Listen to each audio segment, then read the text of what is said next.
Pag ano ma'am, pag di mo kayang umakyat kahit isang representative na lang. Bakit?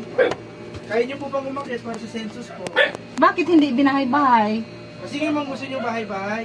Ang Kasi census, ma'am, di ba ang census ma'am, iba po bahay-bahay? kasi sa PC, iba po yung sa city. Marami po kasi yung nililid po. Ah, ano ba ang PC? Ano ang PC? Ang PC ma'am. Ano po ang iniikot? Di ba ang census binabahay-bahay? Yes ma'am. Iba naman kasi sa city ma'am. Yearly yun, di ba? Iba po yun sa kanila ma'am. Iba ang PC, iba sa city.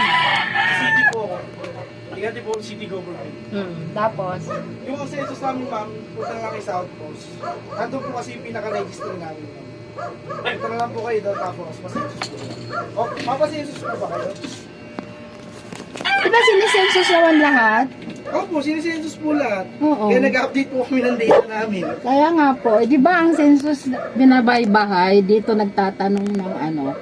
Ma'am, sa PSA po yun ma'am, di ka PSA. Bakit kami lang tinawag nyo, sir? Hindi lahat. Hindi dito sa ano, di ba dinidikitan bawat ano, pito? PSA nga po yun.